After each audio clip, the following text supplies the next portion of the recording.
একটু ছাকা তেলে আলু ভেজে নিচ্ছি। প্রথমে 4টে ডিম ফাটিয়ে নিলাম, তার মধ্যে পেঁয়াজ লঙ্কা নুন দিয়ে দিলাম। এবার ডিম 4টেকে ভেজে নেব। কড়াইতে তেল দিয়ে দিয়েছি, মশলাটা কষানো হচ্ছে।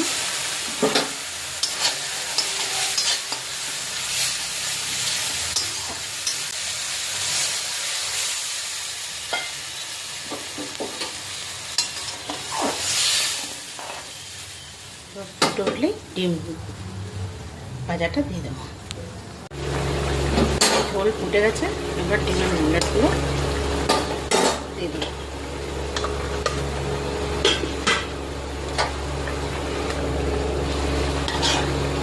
রান্নাটা দেখতে কেমন হচ্ছে অবশ্যই কমেন্ট করে জানাবেন।